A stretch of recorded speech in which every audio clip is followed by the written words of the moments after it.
We have a major update on Julius Randle and his status from surgery. We're also going to be talking about the New York Knicks finally clinching a playoff spot and potentially who their first round matchup could be against. We're going to break down all of this and so much more today. If you're not already subscribed to the channel, go ahead and hit that subscribe button now and make sure you have notifications turned on so you don't miss a second of the new content. And now, let's get started. Julius Randle has successful surgery to repair the dislocation in that right shoulder. This is the news we've been waiting to hear about. We didn't know if Randle got the surgery yet, and even if he got the surgery, we didn't know if it was successful or not. Well, thankfully, NBA insider Ian Begley and Steph Bondy with the New York Post gave us the following updates about Randle and that surgery. According to Begley, Julius Randle is listed as out due to the surgery on the NBA injury report. Per league sources, Randle had successful surgery on his right shoulder 2 days ago. The Knicks have said he'd be reevaluated in 5 months. And then Steph Bondy basically confirms what Begley reported. Shout out to these great NBA insiders for giving us the following update on Julius Randle. I am so happy to hear this about Randle. He had successful surgery. This is what we wanted to see happen. And now that 5-month clock starts, because after a 5-month period from this point in time, he's going to get reevaluated again. And if that goes well, he's going to be cleared and probably likely start training camp for the New York Knicks at that time. And I can't wait to see it because the New York Knicks need to win this season for 30. Winning for Julius Randle this year feels right because Randle helped the Knicks get up to this point. He can't help and share in our postseason success, but hopefully we can make it a good moment for him if the Knicks go as far as possible this playoffs. And I think they can because as constructed, they have the talent to do so. And speaking about Randle, even though he's not in the playoff picture, we still have to talk about him because he is on the roster and it's likely he might get an extension with the New York Knicks. Let's take a look at exactly how much that extension could be worth. Per theheavy.com, Julius Randle will be eligible for a 4-year, $190.2 million extension this summer. The Heavy continues by stating, the Knicks, however, can bide their time and see what Randle looks like when he returns from the shoulder injury. If the Knicks do not extend Randle this summer, the 2-time All-NBA player will enter the final guaranteed season of his current contract with a $29.4 million player option for the 2025-2026 season. Given the surgery and the fact that the New York Knicks are likely going to want to see how Randle looks like after the surgery, how he's recovering, how he's playing afterwards, I think that the New York Knicks and Randle are not going to do an extension this summer. Same thing with Jalen Brunson. I don't think Brunson and the Knicks are going to do an extension this summer because if Brunson does that, he's going to leave a lot of money on the table. He already did that for the New York Knicks at this point in time because the contract that we have him on is an absolute steal. So the next contract the New York Knicks give him is likely going to be a max contract because right now he's playing like a max player. And before Randle went down, he was playing like a max player too. Now, I don't know if Julius Randle is going to command the max or even ask for the max, but I think it's going to be up there in terms of that dollar amount given his play. And if he returns phenomenally from surgery, that money is likely only going to go up.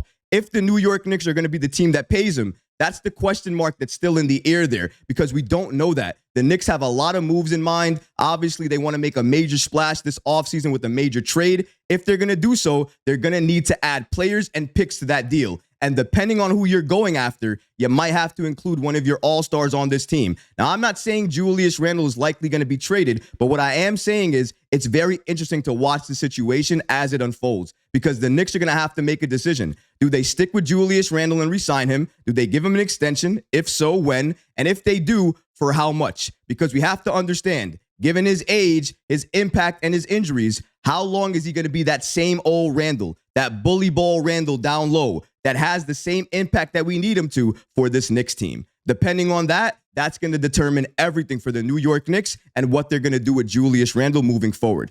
What I have to say right now, though, is regarding Julius Randle's injury.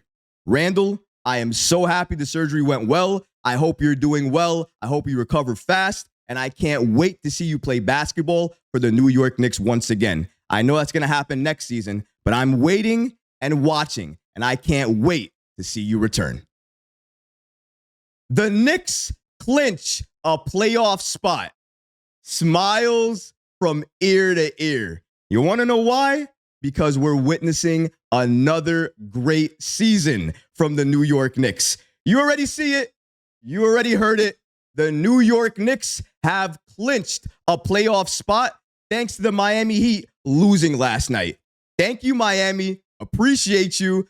The Knicks are now locked in, clinched the playoff spot, and they're not going to be in the play-in. They don't even have to worry about that. The only thing they have to worry about now is where they're going to end up when it's all said and done, meaning where they're going to finally fall in the playoffs in terms of seeding. Are they going to be the 3rd seed, the 2nd seed, the 4th seed, the 5th seed? Well, if you look at the standings right now, the Knicks are solidifying their spot as the 3rd seed in the Eastern Conference. And if that's the case, that means if the regular season ended today, the New York Knicks would be taking on the Pacers. And in my opinion, if the Knicks are taking on the Pacers, that's going to be a good matchup for the Knicks, and I think they're going to win it. Is it going to be a sweep? I don't think it's going to be a sweep. I can see that series going 5 to 6 games. No longer than that, but I obviously see a New York Knicks victory no matter how long it goes. Whether it goes 5 games, 6 games, it doesn't matter. The New York Knicks are winning that series if they face off against the Indiana Pacers. The East is very close right now. Only a couple of games separate 3, 4, 5, and 6. So if you lose a couple of games and you win a couple of games, the movement in the Eastern Conference can get even more ridiculous. So we don't know exactly how it's going to all shake out. But what we do know more than anything else is that the New York Knicks have clinched a playoff spot again for the 2nd year in a row. If you guys are not happy, you better get happy, because right now I am off the wall, ecstatic. But even though we're talking about the potential matchups, we did say the Pacers, given how the standings are right now. But are the Pacers the only team the New York Knicks are scheduled to face? Are there other teams potentially the Knicks could face in the first round of the playoffs? Well, the answer to that question is absolutely yes. Let's take a look at some percentages. Shout out to the account New York Basketball on the app X for giving us the following information. Most likely Knicks first round opponent as of now, according to playoffstatus.com. Magic, 29%. Pacers, 27%. Sixers, 23%. Cavs, 13%. Heat, 7%. Bucks, 1%. The Magic is the one team I don't want the New York Knicks to face in the first round. Here's the reason why I feel that way. Even though Orlando has no playoff experience, they're a young team, so you think to yourself, if that's the case, why wouldn't you want the New York Knicks to go against that team? It's because that team is a question mark. They don't have any type of status right now in the playoffs. We have no idea what type of team they're going to be. Are they going to be a very good and strong team? Are they going to be a very weak team in experience and then fall on their face come the playoffs and not do anything? It's going to be very interesting to see what Orlando does, especially with the players and the stars that they already have. Paolo is going to be one of the players you're going to need to watch for that series, because that kid, if he goes off in the postseason, it's likely he's always going to go off in the postseason. That's the scary part, and that's the one to watch. I know for a fact that the New York Knicks probably are likely going to face either the Pacers or potentially the Magic in the first round. And if you take a look at the standings, the Magic have lost their last 2, and they're facing the Milwaukee Bucks. And even though the Bucks are missing Giannis, they are still playing very good basketball. Chris Middleton is playing very elite basketball. They're winning games. And if the Bucks beat the Magic, it could potentially shift the standings, and you might see the Pacers jump to 5 and the Magic drop to 6. And if that happens, you can understand these percentages and why they have the Magic at 29% and the Pacers at 27%. It's because they're obviously including the upcoming schedule for those two teams. The Pacers have a little bit more of an easier schedule moving forward, but the Orlando Magic, a lot tougher of a schedule to close out the regular season. So if they win those games, they could do themselves a favor. But if they lose those games, it could turn out to be the New York Knicks versus the Orlando Magic in the first round. I personally would not want to see that matchup.